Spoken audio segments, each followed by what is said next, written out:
Hello everyone from Chelsea Fan TV. I hope you're all doing very, very well.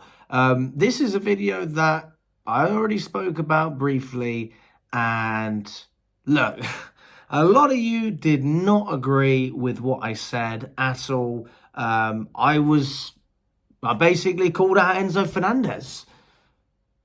The guy's not good enough. He's not been good enough. I don't know what you're seeing. I'm just saying what I've been seeing. And it seems like after this Liverpool game, you're all starting to see what I saw at Brighton. And this is a guy who we invested a lot of money in. We paid over £100 million for him in a very key position for us, especially at that moment in time when we did sign him. We'd sold Jorginho. We needed a direct replacement for him straight away. And Enzo Fernandez came in under Graham Potter and performed. He was brilliant. He was absolutely brilliant when he first came into Chelsea. There's no doubt about it, Enzo Fernandez. And nobody's going to say, stand here and say that he wasn't good when he first come into the club. But years have come by, and I think we're starting to have a little bit of a reality check, which is that we spent a lot of money on a player who, quite frankly, is not good enough at this moment to start in the Premier League. Yes, I said it. Enzo Fernandez is not good enough to start for Chelsea in the Premier League. I'm speaking very, very slowly, so that those people who criticise me on Twitter, I'm going to put the tweets on screen about what the people said about me on Twitter when I said this. Enzo Fernandez, I'm sorry. I like Enzo. I like him. I think he's a good player. He is not as good as Romeo Lavia. He will never start ahead of Caicedo. When those two players are fit, as you saw against Liverpool, they will start together and they will ball out together. The midfield against Liverpool was the best thing we had. Defensively, we made mistakes. Up top, we didn't create enough chances, didn't finish enough to get through, except for that one goal from Nicholas Jackson. Where did we see the majority of our success? It was in midfield. Because when you have Lavia in there, next to Caicedo needs a little bit of help. I know everyone seems to think that this guy is a runner. He's like Kante in a lot of ways. He covers a lot of ground. He's certainly not Kante, but you understand the comparisons. And he's able to do all the dirty work on his own. And to be honest with you, a lot of the time he has. Because he's been playing with Enzo Fernandez, having to cover for the lack of defensive stability that Fernandez offers. So Caicedo's working twice as hard because of the Argentinian next to him. And this is also because of the manager as well. Enzo Maresca is certainly a part of this conversation. I'm not entirely blaming Enzo Fernandez. Maresca has been playing the guy out of position. He has not been playing Fernandez in his natural position. He's been playing him as an 8. Yeah, Enzo Fernandez is not an 8. We saw under Pochettino, he's certainly not a number 10 either. Well, we're running out of positions here. We know he's not a winger. We know he's not a striker. He's certainly not a centre-back. So let's look at our options here. He's a number 6. So Enzo Fernandez's best position, where he played his best football for Chelsea under Graham Potter, was as a 6, sitting in front of the back line, yeah? Getting the ball, receiving the play, dictating the play, just like what Jorginho did when he was here. He was literally a direct replacement for him, yeah? The problem is, when you have Enzo there, what if there's a counter-attack? Who's going to clear up the mess? Who's going to protect Colwell? Who's going to protect Fofana? Who's going to protect Badiashile? Whoever's there, right? It's not Enzo. It's not Enzo. And this is where Caicedo came in and has been absolutely smashing it, to be fair. Caicedo's improved since last season. He had a shaky start at Chelsea, didn't he? A little bit of an iffy period. But he grew under Pochettino, and he has absolutely developed into a guaranteed starter for Chelsea. A guaranteed starter.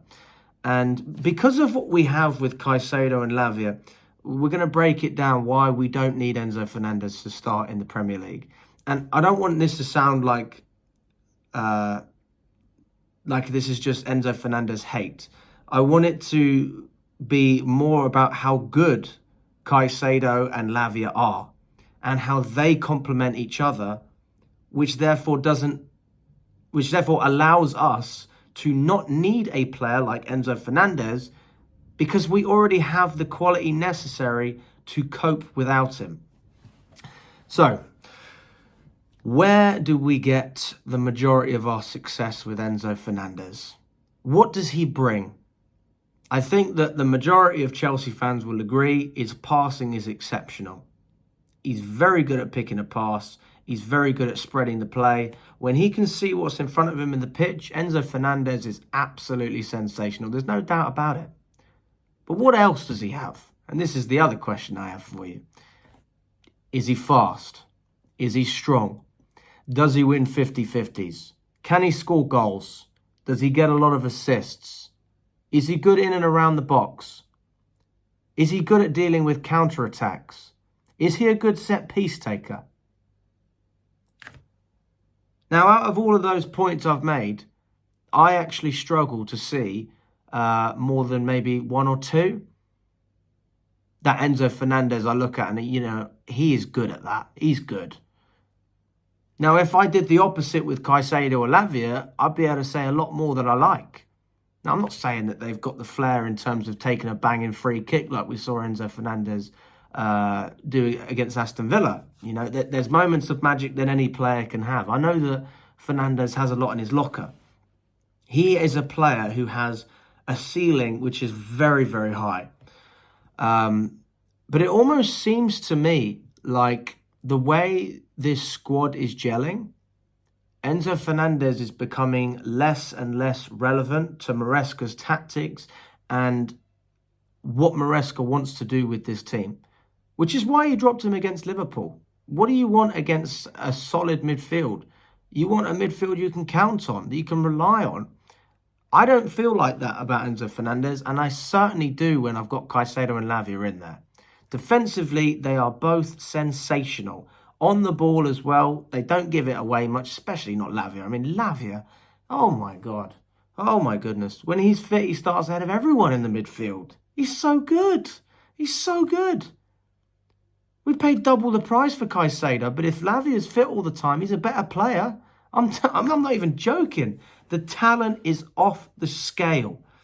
And when Maresca plays Enzo Fernandez as a number 8, he restricts his best and finest qualities of being able to dictate the game and being able to spread passes and control the tempo. He can't do that as an 8. He cannot do that as an 8. I don't understand why you would ask as a manager a player like Enzo Fernandez to make runs into the box, try and get on the end of crosses, and be in and around that area. It just doesn't play to what he's good at. So I don't understand why we've been playing him that. I mean, obviously you've got to test things out, right? And there has been good games. I mean, Fernandez he had good moments against Brighton, some good passes, but overall, the way he plays, it's not impressive. It's not impressive. And that's not entirely his fault. You've got to play players in their best positions. But then, do you play Enzo Fernandez instead of Caicedo sit in front of the back line? Would you play him instead of Lavia when Lavia's fit? I think the answer is no, twice. And then the argument is we lack creativity. Hang on a second, but where's the creativity in our midfield if we don't have Enzo Fernandez? Who's gonna pass the ball forward? Who's gonna create?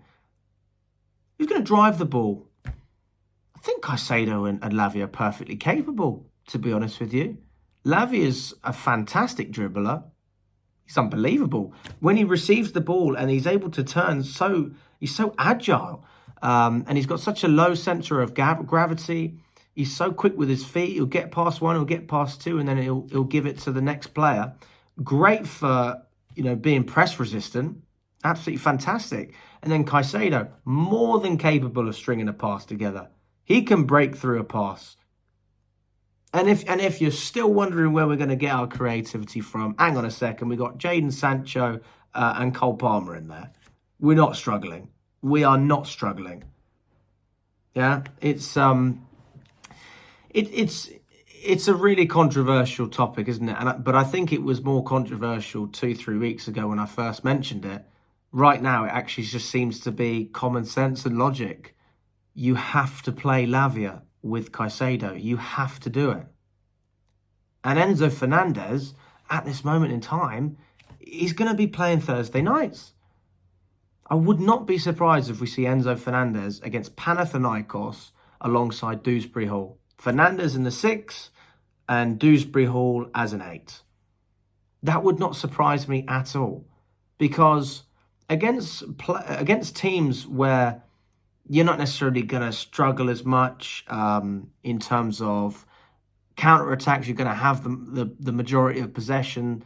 Enzo Fernandez is a great player to have, a really great asset. Now, nobody's denying what he's good at. But I do feel like he is he's just a player. If you don't play him in a certain way, you're not going to get your money's worth. And there's this pressure now, isn't there? Because we've spent all this money on him and he's a great commercial asset for Chelsea.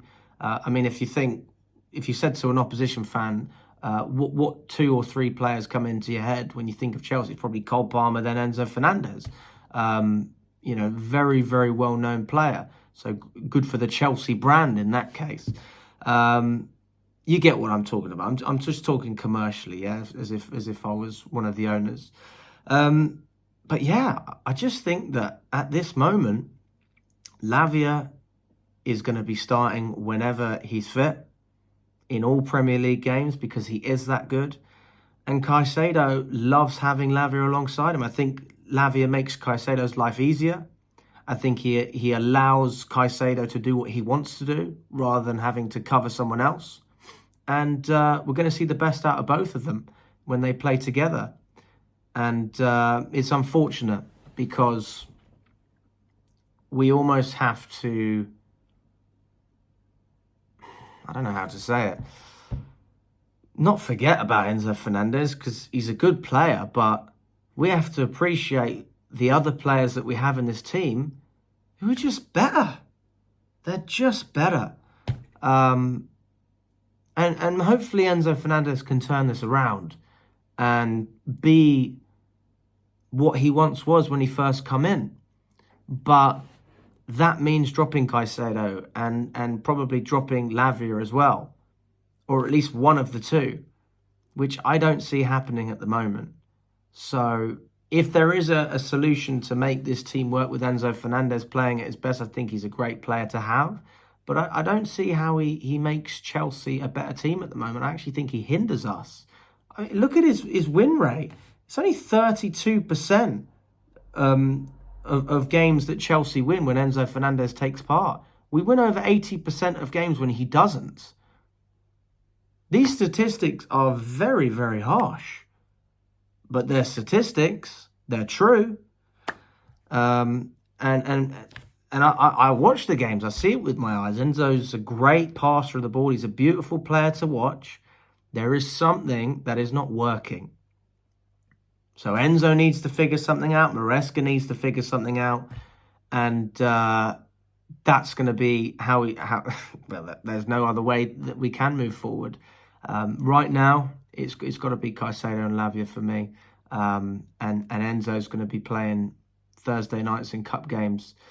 That's my thoughts on it. So let me know if you agree or if you disagree with what I'm saying. Again, the idea of this video is not to be disrespectful to Enzo Fernandez, but just to say it for how I see it. And that's how I see it. I see a top player who's not as good as 2 others. And for that reason alone, should not be starting for Chelsea in the Premier League or in the big games. Let's just say it like that. If you've got Team A and Team B, right now Enzo's in the B team. And yeah, I think you've got to give a lot of credit for Lavia for that. But also appreciate that that's the best balance for the team. It's not all about making one player happy. You've got to be good as a unit. Lavia is making everyone around him better. Enzo's not. But hopefully it changes. Hopefully we can see him come back and be better. Let me know what you think, guys. Do you agree or disagree with what I'm saying? Or Do you have another opinion? If so, let me know. And I look forward to seeing what you say.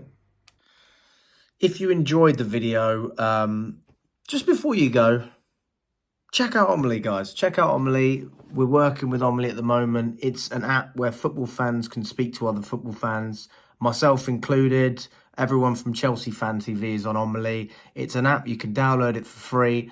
There's a link in the description. There's a QR code as well. It's just really, really simple and a refreshing. It's the first app that's actually been designed for football fans. So if you haven't already downloaded it, check it out, scan the QR code, download Omely, and let me know how you guys get on.